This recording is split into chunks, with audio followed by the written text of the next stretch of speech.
Continuem la programació de JN Producciones aquí en l'estudi, no? La setmana passada vam tindre nosaltres el candidat a l'alcaldia de Vinaròs, a Guillem Alsina, pel Partit Socialista del País Valencià PSOE, i continuem tenint avui gent que se pot dir que està treballant pel seu poble, no? Avui tenim en nosaltres a l'alcalde de la Llana i també candidat a repetir alcaldia, a Domingo Tolós Llàtzer. Domingo Tolós, molt bona nit. Bona nit. Escolta, 49 anys, fuster de professió. I com s'ha ficat a política vostè des de fa 4 anys que és alcalde de la Llana? Que no estava tranquil en la fusteria? Doncs sí, més tranquil que ara. Més tranquil, no? Fa 8 anys vas començar tot. Fa 8 anys vam presentar-nos de cap de llista a Compromís per la Llana i sí, fuster i d'això, però sempre m'ha agradat molt el poble i he estat també en alguna associació i això, i sempre m'han preocupat, no? Intentar millorar el poble i posar un gra d'arena. Vostè sempre tenia la inquietud aquesta de... Sí, i mirava les coses que no m'agradaven, jo les faria aixina, jo les faria aixana, i jo notava que diràs que li faltava alguna cosa.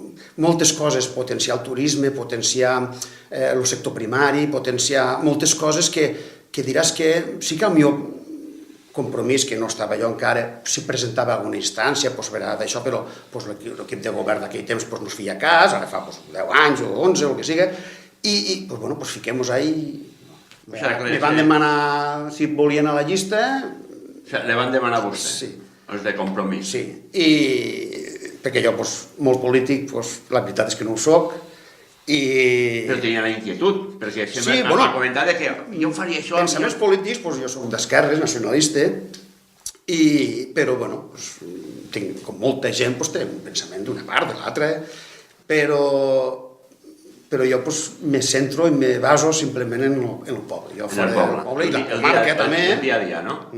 N'hi ha que dir que el 2015-2019, que la candidatura que estem ara, el període que estem ara dels 4 anys d'alcalde, vostè no solament és alcalde de la localitat, sinó que té les regidories de benestar social, urbanisme, personal i educació. L'economia se la deixa a una altra persona perquè la porta, perquè vostè té molt de treball ahí, no? Sí, però com som pocs regidors, tot està interrelacionat, tot és transversal, no? Tots ens dediquem a tot. Jo en economia, els altres també en benestar social, vull dir que si no pot anar un per l'altre... La unió fa la força, no? Molt bé, bàsicament el que porta més meneo, anem a dir-ho així, soc jo, soc l'alcalde i tinc més reunions, moltíssimes més reunions que els altres, però tot ens ajudem uns als altres, però vull dir que jo en economia, també d'això, en esports, el que sigui, jo intento també arrimar el muscle i col·laborar, i pressupost. I tirar el poble avant. Tot som un. N'hi ha que dir que vostès van aconseguir 2 regidors, PSOE País Valencià 2 i PP 3, no? Després, com la setmana passada vam batejar ja el Botánico 2. Vostès a la Llana també se van fer una coalició en el Partit Socialista del País Valencià. No li van ficar un nom a l'aliança? Perquè està de moda, això. Algun treballador de l'Ajuntament sí que li va ficar un nom. El pacte de l'engolidor, no? Mira, el pacte de l'engolidor, que és, des de l'ego, és preciós. O el pacte del Carrascal. L'engolidor és preciós, eh? Sí, molt bonic. Aquell un valor natural. Després de les pluixes aquelles que... Bueno, immenso, eh? Una llacuna molt bé, sí.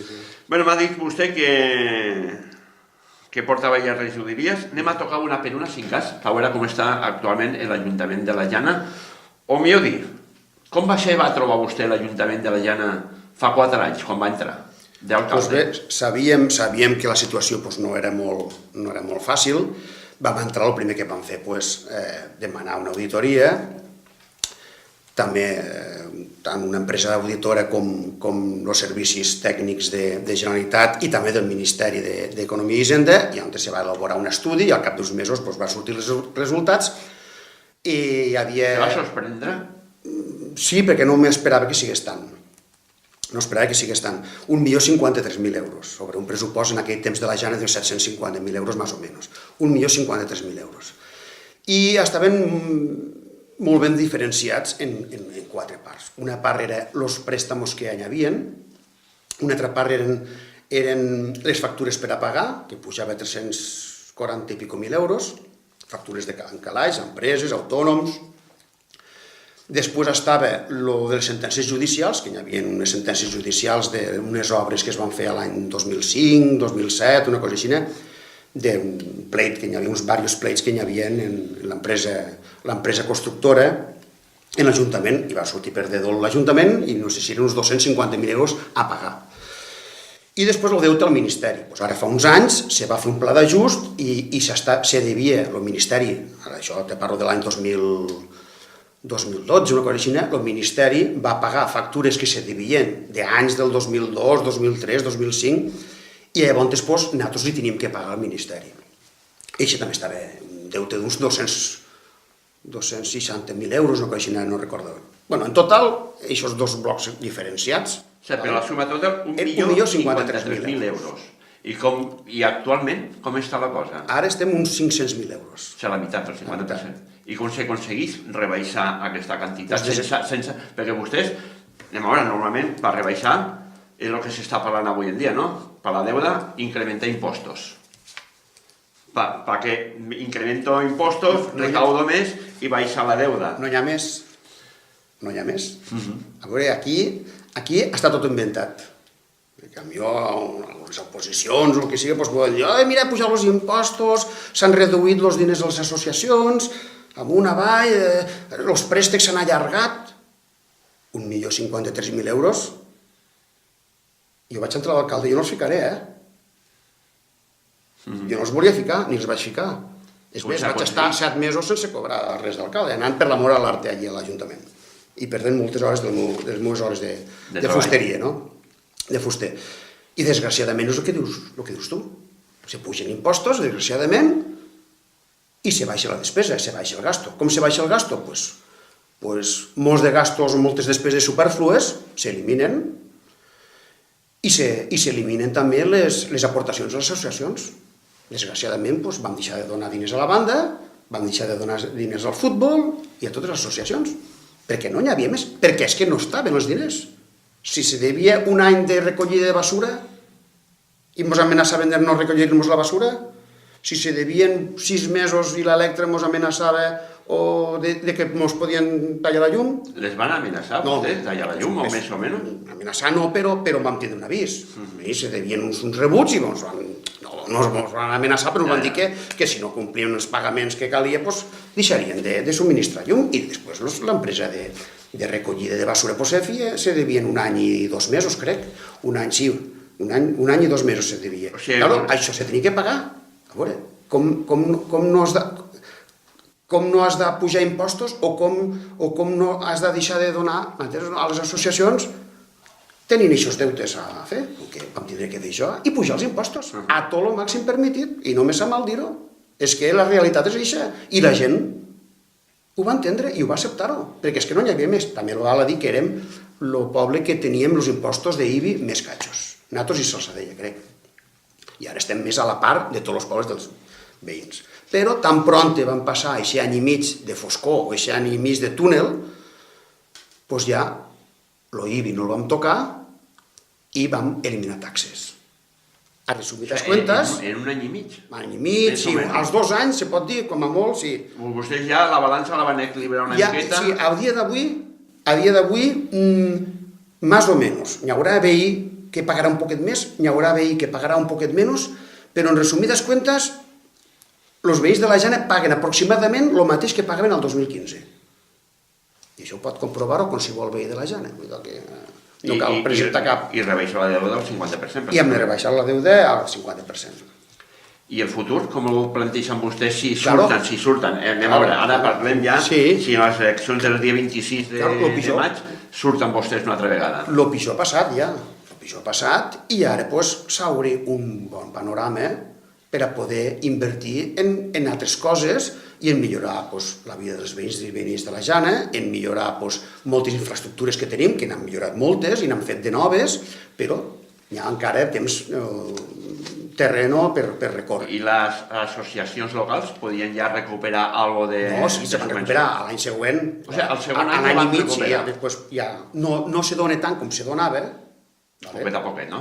Però se dona bastant ja i poden portar les activitats que normalment feien les associacions, les tornen a fer normalment. Se pot dir que en 3 anys i 8 mesos o 9 mesos que porten de legislatura, vostès la part econòmica l'han estabilitzat, no? Ara paguem factures, la mitja que diu, perquè la mitja s'agarra respecte al muntant de la factura, els dies són 4,44, que no...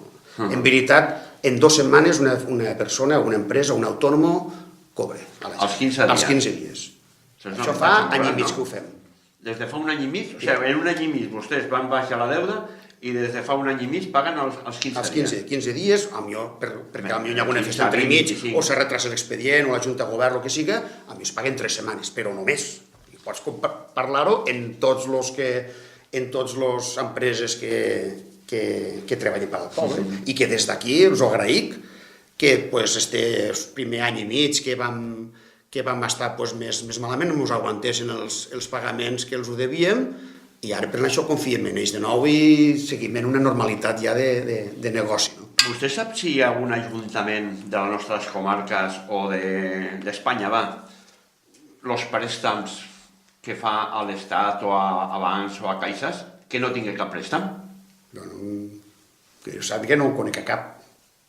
Que jo sàpiga no en conec a cap. Nosaltres ho tenim, sí. Vostè sap perfectament que millor per arribar a coses tens que demanar préstams, no? I préstams a 15, a 20, per tornar. Nosaltres no n'hem demanat cap. No hem demanat cap, vostès? No n'hem demanat cap. En l'estat de comptes de l'Ajuntament, de préstams? De préstamos, però no n'hem demanat cap. Nosaltres tenim ara 2 préstecs que els vam heretar de l'anterior, no, de l'anterior, fa 8 anys, clar, sí, hi ha 3 préstecs, vam heretar... Que no són de la campanya de vostès, sinó que són heredades. Sí, que són de fa 8 anys, de la legislatura d'antes nostra, no, la d'antes. Hi havia 3 préstecs, un de Bankia i 2 de Cajamar. Un l'hem eliminat, l'hem acabat de pagar, i un estem a punt de pagar-lo ja, acabar-lo de pagar, i queda el de Bankia. I després, els préstecs que s'han fet en aquesta legislatura, i te diria que no els han fet nosaltres perquè molts ha imposat el Ministeri, perquè, clar, jo arribo d'alcalde de la Jana, i la primera carta que rep és dels juzgats, que si no pago els 200 i pico mil, o els 170.000 euros de les sentències judicials, a mi m'imposaran multes coercitives, això al juzgat. A la persona, no a l'alcalde, sinó a Domingo Tolosjatzer. No a l'alcalde, perquè l'alcalde pot dir, mira, al pleno que pago les multes que me fico. No, a la persona. A la persona. Multes coercitives de 300 i pico euros o 270 euros, uns 20-25 dies. Cada 20-25 dies a mi una notificació. Vam enviar unes cartes, a darrere vam poder-ho allargar i vam negociar en el Ministeri per a que ens deixessin diners el Ministeri per pagar aquestes sentències. Ara pregunto, al que tingui algun dubte, com volien que les paguessin? Que les paguéssim, això, entre procuradors, abogats, sentències desfavorables, 250.000 euros, com volia la gent que nosaltres, o qui penso que perquè se va demanar un préstamo o perquè el Ministeri va traure un préstamo per nosaltres poder pagar aquestes sentències. Com se paguen aquestes sentències si no és en un préstec auditat pel Ministeri? Gràcies al Ministeri d'Hisenda en aquest moment, governat pel Partit Popular, Montoro, famós Cristóbal Montoro, vam tindre contactes en el Ministeri i van sortir unes ajudes per poder pagar això a tot Espanya, per poder pagar sentències judicials en contra. Va ser el mateix estat, el mateix Montoro, que us va facilitar la feina, en aquest cas a l'Ajuntament de la Llana, però no solament a l'Ajuntament de la Llana, a molts ajuntaments d'Espanya, i nosaltres ens vam acollir a això. Que si no ho haguérem fet així, no sé com ho haguérem fet. Perquè també a la carta del juzgat me dien, o m'informaven a l'alcalde, que informarien a la Fiscalia de no pagar aquestes sentències. Ara que m'expliquen a mi com volien que paguéssim aquests 250.000 euros en el deute que hi havia. Gràcies al Ministeri d'Hisenda ens vam acollir un pla de pagament d'aquestes sentències i això ho anirem pagant poquet a poquet. Perquè 1 milió d'euros no se paga entre qui se paga. Se paga allargant els préstecs que tens, perquè, clar, l'altre problema gros eren les factures a pagar, 350.000 euros. Molts d'autònoms i empreses vinien a casa nostra, a la casa de tots, a l'Ajuntament, a veure quan cobraré, i feia 2 anys que no cobraven. M'entens o no? I això s'ha de pagar. I això sí que no podíem demanar un préstec, perquè ja estàvem per damunt del 75% endeutat. Tu no pots demanar un préstec. Nosaltres ens pensàvem que arribaríem a la Generalitat o al Ministeri i deixeu-nos 300.000 euros per pagar les factures. I això és il·legal. Tu no pots demanar cap préstec. O sigui, estos préstams se pueden dividir en dos, ¿no? Un que ja estava heredat de Bankia... I l'altre que l'hem creat nosaltres, que és per pagar. El Ministeri mateix que us va facilitar, no? I aquestes deudes se tornen a 30, 40, 15, 20 anys. No, 10 anys. 10 anys màxim, no? I s'han amortitzat alguna cosa? Però l'avantatge de tot és que això ja ho tenim contemplat al pressupost. Nosaltres ja sabem les despeses que generen aquests préstecs, ho tenim contemplat a les despeses del pressupost i compensat els ingressos. O sigui, vostès ja la balança ja la tenen feta. Ja fa 2 anys que la tenim feta. I per això se poden fer coses, se poden arreglar entrades de poble, etc. O sigui que vostès tenen un bon remanent. I econòmicament està sanitzada l'Ajuntament. Sí, clar.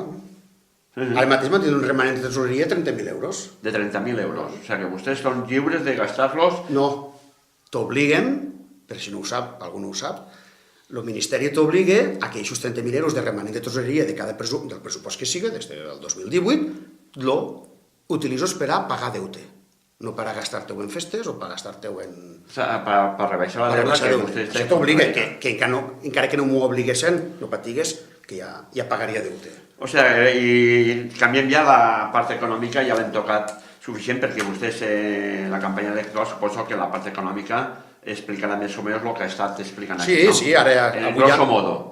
Sí, el dissabte este dissabte passat vam repartir l'Infocompromís, que vam explicar tota la gestió econòmica bastant ben explicar, i després ara, esta setmana, ja repartirem el que és el programa electoral per a coses que han fet, el programa electoral, coses que han fet en aquesta legislatura i les coses que farem. De cara a les entitats locals, tenen alguna cosa així preparats o jo què sé, no sé... No, continua la col·laboració, se firmen els convenis... Se pot incrementar una miqueta la subvenció? Clar, per suposat. Poquet a poquet se van incrementant a totes les associacions, segons les necessitats que tingui cada associació, se van incrementant i sempre tot baix firme de convenis. Antes no se feia cap conveni, ara se firmen uns convenis que estan d'acord les dues parts, Ajuntament i associació, se firmen i ja se compleix i tot va d'allò més bé, sí. I en tot això vostè té temps encara d'anar a la fusteria i treballar? Per les tardes, pues, el dia que no me maregen o que no me veu un veí a casa o que no me criden o que... Ara, això de vindre un veí a casa, no? Vostè sap que el divendres nos va deixar un gran polític, no? Sí. Alfredo Rubalcaba. I vaig mirar, xafardejar una miqueta, i diu, una frase típica d'ell, primero es España, en aquest cas, primero es la llana, segundo el partido, y tercero yo. O sigui, són 3 significats molt interessants, no? Primer, el poble, segon, el partit, i tercer, jo. L'últim lloc. Rubalcaba, Alfredo Pérez Rubalcaba era un polític que va arribar, però tenia algo, no? Parafrases. Frases com aquesta, no? Molt bé, tenia unes frases i unes dites molt adequades al moment adequat. Sí, al moment adequat. Se'n sortia bé de les entrevistes i quan apretava a mi el periodista o l'altre polític se'n sortia molt bé dient frases així, o saps? Cosa, per exemple, que un altre polític, com pot ser Jordi Pujol, doncs dia, avui no toca. Avui no toca. Ja se'n sortia així, però ell no, Se donava sí. Però és una frase que l'he volgut treure perquè un alcalde d'una gran ciutat ho té més fàcil. En canvi, un alcalde d'una població com la Llana o com les que tenim nostres alrededor, no? Primer, el poble. Segon, el partit. I el tercer, jo. Un alcalde de les poblacions té que viure les 24 hores pel poble, no? Sí, desgraciadament. No, desgraciadament. Desgraciadament. Un orgull, també, no? Sí, per la tranquil·litat d'una persona, perquè a vegades estàs a casa, la teva família, disfrutant això, i te toca el timbre, i este rebut, no sé què, doncs demà la tens. Desgraciadament, en el sentit de que tu tens una vida familiar, una vida personal, una vida... I després te toca, molts de moments, dedicar-los també, que voldries dedicar-los a la família, i te toca torbar-te un poc. Però, afortunadament, per als veïns i veïnes dels pobles menuts, tindre un alcalde que pugues anar a casa, que pugues a qualsevol hora. Jo estic disponible les 24 hores, jo estic a l'Ajuntament quasi tot el matí, fins a les 12 quasi. I per la tarda ja ho saben en trobar-me. Tots ens coneixem, igual que el de Traiguera, Javi, o Marià Casà de Canet. Que tota la comarca. M'entens o no? I tots ens dediquem plenament al poble. I primer és el poble. Però per almenys per mi primer és el poble. El partit, sí, però el partit és una cosa, igual que tots els partits, el partit és una cosa, com explicar-te, efímera no, una cosa que en veritat són les idees i les idees polítiques dels partits grans, els partits meus, això, potser molt no se poden aplicar als pobles. Als pobles s'ha d'aplicar el sentit comú. I als pobles s'ha d'aplicar el que hi ha pau entre els veïns, que no hi ha jaleos, que no se barallo la gent. M'entens o no? Que anem tots a una. Per això dic que tots tenim diferents punts de... poble. Però primer és el poble, per suposat. També hi ha una frase molt típica en política, o la gent la comentem pel carrer. Tot val en política? O no val tot en política? No val tot. Però vostè sap que, desgraciadament, en el territori espanyol ho hem vist en les passades eleccions nacionals, no? Val tot, realment, en la política? A mi, alguna cosa que vaig veure a la tele d'això no me va agradar, perquè la política no tindria que ser això, tindria que ser més constructiva, no? Però que aquesta gent que surtin a les teles, a Primera o als puestos que surtin als debats, d'això, i se diguen el que se diuen, a mi no m'agrada molt, perquè van haver coses que no m'hi van agradar, però, bueno, ells estan allí, després se faran un gin tònic junts i van a la seva... Però que els pobles no tindria que ser això. Els pobles tindria que ser una política constructiva. Mai trobaràs que estigui tot el poble content o que l'oposició estigui contenta, perquè tots tenim punts de vista, però ser constructiu, no atacar per atacar. No atacar per atacar, difamar, contar mentires. Això no val. Això és el pitjor, i això és el que me dol a mi. Perquè algun poble passa, el meu també. No a tots, la majoria. Afortunadament a la majoria no passa. La setmana passada vam tindre aquí, com hem dit, a Guillem Alsina, candidat del Partit Socialista del País Valencià, i li vaig fer una pregunta. Me la va respondre, ara també se la faré a vostè la mateixa. En les poblacions de menys de 1.000 habitants, no seria preferible llistes obertes?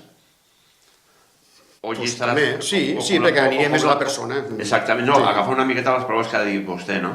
Sí, és perquè el que se valora més a un poble, sempre hi haurà molt de vot que anirà també al que és el partit, és fidel al partit, és fidel al partit, però jo crec que les balances se decanten als pobles per el cap de llista i per l'equip que porta detrás, crec jo. I si veu una persona cabal, una persona normal d'això, jo em pareix que se mira més que les idees, que sempre hi haurà un 30, 40, 50%, però afortunadament el que decanta la balança perquè guanyi un partit o un altre, jo crec que són aquesta gent que mira més la persona, la gestió, que mira això. I vostès de l'any anterior, de la llista de candidats de l'alcaldia, la llista de Compromís, els regidors que se presenten han canviat, no han canviat de persones? Sí, han fet una incorporació a la llista, 2 o 3 persones, i de segona va una xica, diuen Sandra, i després està Javier Gargallo, un xic que és arquitecte, i gent que se preste a ajudar-te, se preste a potenciar la Jana, i clar, tu sempre estàs obert a noves incorporacions i gent que tingui ganes per treballar. Sí, perquè se nombrava mesos a darrere que Àlex, el seu segon, se presentava a les europees. Sí. Se presenta? Sí? N'hi ha que recordar que aquest pròxim diumenge, dia 26 de maig, estan les eleccions municipals i europees. Però n'hi ha que recordar que les eleccions europees donen la sensació de que està molt lluny. Europa està lluny i que Brussel·les està lluny i que per què hem de votar les europees perquè no té importància, no? Però sí que té molta importància les europees també, perquè a Brussel·les se cou moltes polítiques, o la majoria de polítiques, o les polítiques més importants del nostre territori, especialment agricultura i ramaderia. La taronja que ve de fora i tot. molt. I Compromís està lluitant molt en la... Jordi Sebastià ha fet una gran faena estos 5 anys que ha estat, que són legislatures de 5 anys, a les europees, pues ahí bregant per l'agricultura valenciana, sí, sí. Vostès en l'anterior legislatura, la del 2015, van fer pacte en el Partit Socialista País Valencià PSOE. Si arriba el moment del recuento i la cosa està així, vostès se planteixen també tornar a fer el pacte de l'agullidor? Engolidor. El pacte del Carrascal és igual. O el pacte del Carrascal 2? Claro, és molt difícil que una força tot sola pugui treure la majoria absoluta. És quasi impossible, no?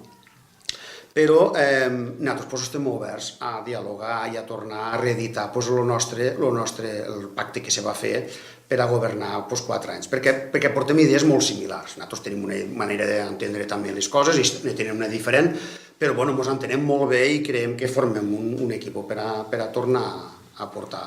O sigui que és factible reeditar el pacte del Carrascal 2. El Carrascal 2, sí. També ahir se va donar una notícia en el periòdic El Mediterráneo que vostè sap que degut a la despoblació molts de bancs, oficines bancàries s'han anat de les poblacions. Segons el Mediterráneo, per l'any que ve la Jana comptarà en un caixer automàtic? Sí, l'any que ve o estan. O este any, ja dic. Sí, perquè ja estem en conversacions, ja fa almenys mig any. O sigui que és una tasca de vostès? Sí, no, de la Generalitat. De la Generalitat, no? Hem estat en contactes i a pobles més menuts de 1.000 habitants que no tinguen caixer, s'han prestat la Generalitat en col·laboració amb l'Ajuntament d'ubicar un caixer per a tindre servici. Molta gent molt demani.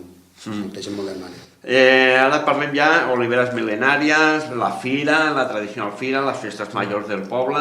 Tot això ho volen potenciar vostès? Sobretot les oliveres mil·lenàries? Ho volen potenciar. Ho han potenciat molt. I no només són les oliveres mil·lenàries. Nosaltres han potenciat molt l'oferta turística que tenim a la Jana. Nosaltres hem ficat senyalitzacions a tot el ric patrimoni que tenim a la Jana, que és un patrimoni molt ric en sentit patrimoni arquitectònic i patrimoni natural. Nosaltres tenim un terme molt menudet, però tenim l'avantatge que ho tenim tot molt a mà. Tenim 19 quilòmetres quadrats o 20 quilòmetres quadrats de terme municipal, però ho tenim tot molt a mà, això és l'avantatge que tenim. Tenim 2 esglésies i tenim 3 ermites, tenim 5... Un patrimoni... Tenim 5 edificis religiosos, entre ermites i esglésies, tenim la rourera del Carrascal, tenim la Font de Llavà, tenim les oliveres del Pou del Mas, i tot això antes no estava posat en valor. Nosaltres el que hem de fer, el que hem apostat seriament ha sigut en l'oferta turística i en potenciar i visualitzar el que és el turisme a la Jana. Hem senyalitzat tot el patrimoni, tant natural com arquitectònic, han fet un plànol turístic, on se veuen tots els recursos turístics del poble, han fet també 3 rutes de senderisme, de turisme familiar, en un plànol del terme per a on se van les rutes, i potenciar, que potenciarem encara més, perquè si vas a mirar està tot lligat. Tu potencies turísticament el poble de la Jana, automàticament te ve gent. Eixa gent te va als bars, eixa gent te va als comerços locals. I tot està correlacionat. A part del sector primari, que és molt important, que ara després parlarem, agricultura, ramaderia, el sector turístic encara no és un embrió, és una cosa que es comença ara, hi ha algunes cases rurals, però que vingui gent a la Jana tot és bo per a potenciar el teixit econòmic de la Jana. I la ramaderia, agricultura, que ha dit vostè que parlaríem?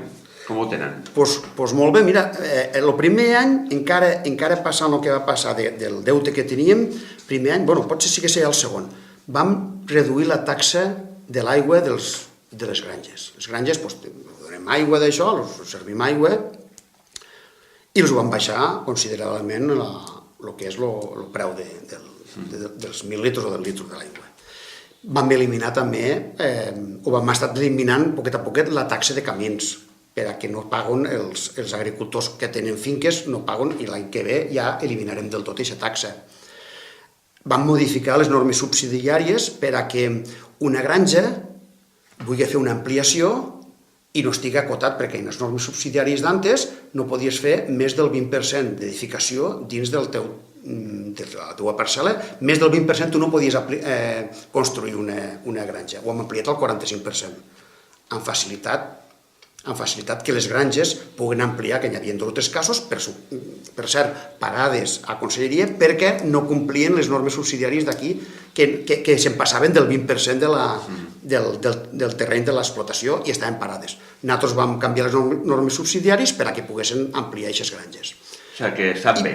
Sí, i després vam ficar també un punt de recàrrega de cubes, nou, en un sistema nou més còmode en targeta, i després una cosa molt important també el pla de cremes. No tenia pla de cremes la Jana, vam realitzar el primer any un pla de cremes, el vam ficar efectiu i la gent els agricultors estan molt contents perquè a certes zones poden cremar fins els mesos que està prohibit, que són mesos d'estiu. O sigui, millores per ramaderia i agricultura.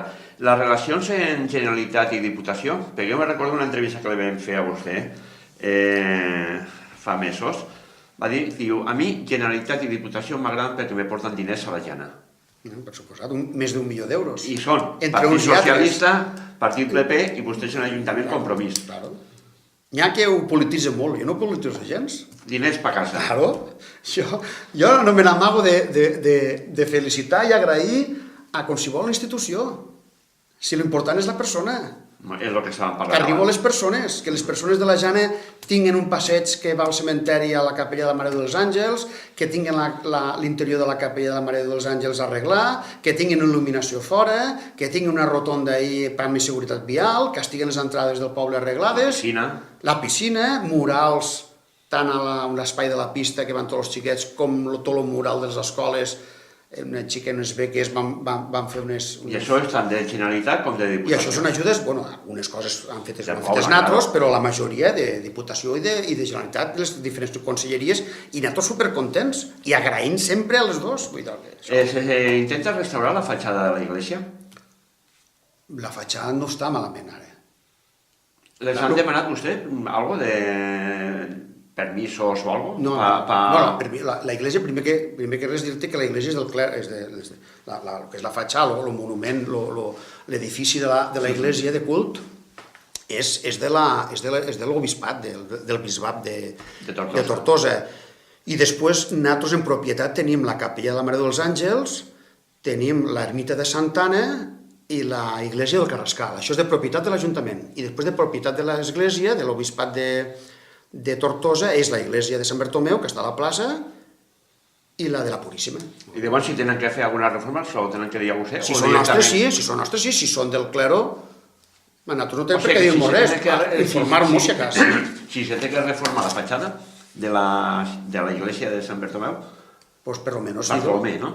Sant Bartomeu. Per lo menos dir-ho. Això és cosa de la iglesia. A vostè no els han arribat res? No. Estem arribant a la finalització. Coses que se li han quedat intern en aquesta legislatura? Jo dic, això no em puc... Hi ha moltes coses. A mi m'agradaria estar aquests 4 anys també, jo i el meu equip de govern, per a fer un projecte que potser ni serà molt visual, ni serà molt d'això, però m'ho demanen molts d'agricultors. Una via servei paral·lela a lo que és la Nacional 232. La Nacional 232 és la que passa per la Jana i va a direcció Morella. És una recta molt llarga, que diu la recta de la Llangonissa, i allò és molt perillós, perquè els cotxes van molt forts i van molts de tractors, vehicles agrícoles, lentos... Fer una via servei a la Llangonissa? Sí, n'hi ha un camí ja. És simplement el camí del costat, és ampliar-lo i adesentar-lo per a que els agricultors puguen anar més segurs i no tinguin que xafar la 232. Això molts agricultors m'ho demanen. Perquè això el que és seguretat vial. Pensa plantejar a la pròxima legislatura? Si vostès surten, aquesta candidatura surt, vostès ho contemplen això de poder fer-lo? Sí, hasta el camí és ampliar-lo un poc i parlar amb el Ministeri d'això, el Ministeri d'Obres Públiques, i em pareix que és totalment factible i és una cosa molt bona perquè dona seguretat no només als que passen per la carretera, que pugen a Morella o passen o el que siga, sinó especialment als agricultors que van en un tractor o un vehicle lento. Escolta, vostè també me quedo en el tema que ha dit, que ha tret vostè el nom de UFO, l'alcalde de Tallera, el María Ángeles de la de Canet. A vegades nos trobem, no?, en festes, en fires. Escolta, quin bon rotllo tenen vostès. Tots els partits polítics de les poblacions, els alcaldes de la nostra comarca, tenen un rotllo boníssim. Perquè nosaltres a vegades estem gravant i diu, mira, som de partits diferents. Com si siguem de la colla. Sí, com si fóssim de la colla. Com si se compten aquí alegrement tots. Això és bonico també, no? A part d'això, sou gent molt jove també. I això és bonico, no? Perquè quan feu festes, fires o festes dels... van tots. Sí, sempre que podem anem.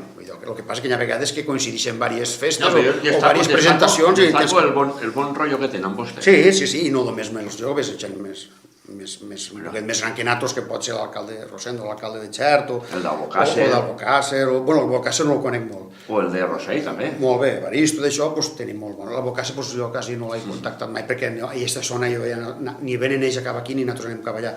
Però en Evaristo i en Rosendo, excel·lent relació. Això és el més bonic de la política, la part agradable, no? En Ivan, el de Sant Jordi, en Adolf, en Javi, María Ángeles, això és... I ens intercanviem també solucions, problemes... A mi em passa això, dic, fes això que... I ens ajudem uns als altres. L'important és que la gent del poble, que els ciutadans estiguen contents, tinguin els servicis millorats, que tinguin més servicis, que tinguin més comoditats, això és la base de tot. Ja per finalitzar, Domingo, aquí té les càmeres de JN Producciones, no? Ja podem fer campanya, ja estem dins de la setmana de campanya electoral. Què les diria a la ciutadania de la Jana pel dia 26 de maig? Doncs bé, més que res que vagin a votar, que vagin lliurement a votar i que des d'aquí demanar-los que tornen a confiar en Domingo, en mi, en el candidat de Compromís per la Jana i en tot el meu equip per a continuar tota la tasca que hem estat fent, que crec o estic segur que ha sigut molt bona i que encara pot ser millor. Vull dir que ara ens obre un panorama que no podem deixar córrer i hem de fer encara millorar més tot el poble de la Jana, perquè el més fundamental és el que hem estat parlant en ell, de millorar la vida de la gent de la Jana, que és l'important, millorar serveis, millorar infraestructures i que vagi tot millor per la Jana. Pues molt bé, Domingo Tolos Llàtzer, 49 anys, alcalde actual de la Jana i candidat per Compromís a les pròximes eleccions, que és el dia 26, municipals i europees. Domingo, com sempre le vaig dir a Guillem Alsina, suerte i al toro. Pues bueno, el que siga sonarà, no? El que sea sonarà. Sort per tots i avant. Molt bé, moltes gràcies. Vinga, bona nit.